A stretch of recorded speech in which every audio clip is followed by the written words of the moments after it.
Okay, this is a video for lesson 4.4, complex numbers. So this first video is going to be over specifically imaginary numbers. We get imaginary numbers when, or sometimes they call them pure imaginary numbers. Put that up there. We get those when we have a negative square root or a negative under the radical. And after they're changed to imaginary numbers, this is some examples of how they could look. 6i, this is where your I comes in. It could be negative. There could be a negative, but it's not in the radical anymore, so it's negative 2i. Another example would be like 2i radical 3. That would be if you had to simplify the radical and there was something left underneath. So these are examples of what it looks like once you've converted it. So let's talk about what makes our imaginary number, where that comes from. Well, anytime you have to take the square root of -1, which means that could mean that your number under there is like -14 or -12. Anytime there's a negative under the radical. So we're going to start with -1. If I take this, I can't take the square root of -1. It's not possible. It can't be done. So we give it, that's where we turn it to our imaginary number. So it becomes I. So now the first thing we're going to look at is just simplifying I like with radicals, or with exponents. So the first one would be if it was I to the first power. Of course, that just means there's one of them, so that would be just I. The next one, I'm just going to go in order. We're going to go all the way to I to the 7th, because then I'm going to show you how there is a pattern to it. So I to the 2nd. So think about what just I was. Remember, I was the square root of -1. Okay, so we're going to take that. We're going to take I squared becomes 2i's, which is square root of -1, square root of -1. And then anytime you take the square root of, or you multiply the square root of the same number, that's the square root of it, if that makes sense. That's -1. So it'd be just the same as if it was a square root of 2 times square root of 2. Well, that would just be 2.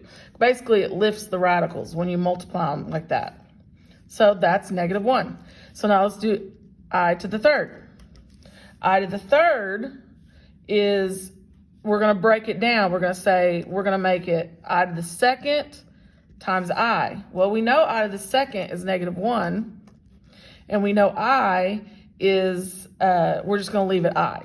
We're not going to change, this was the only one we changed to, we did radical -1 times radical -1. But all these, the rest of these, when we do these, when we have just an I, we're going to leave it I. So now I have -1 times I, which is just -I. So now let's do I to the 4th. So I to the 4th, several ways you could break this down. You could do I to the 3rd times I. You could do I to the 2nd times I to the 2nd, which is how I'm going to do it, which means, remember, both of those, I to the 2nds are -1s. So -1 times -1, which is just +1.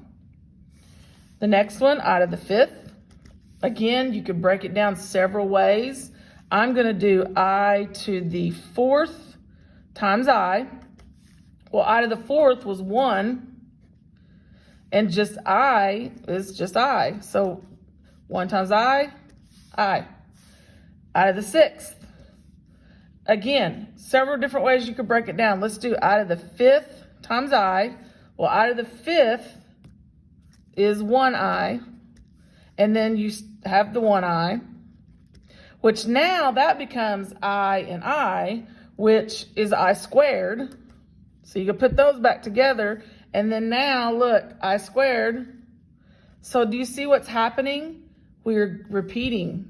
We're going in a pattern. So if I to the 6th is -1, I to the 7th, and you can break it down, I to the 6th was -1, and then just I. So look, we're back to negative I. Look at the pattern. And you can go further, even go further. I to the 8th, without doing any work, if this one's -1, this one's negative I, then I to the 8th has to be the 1. And then you could just keep going. So on your canvas, there is a chart, there's a little sheet that's just kind of exactly what we went over.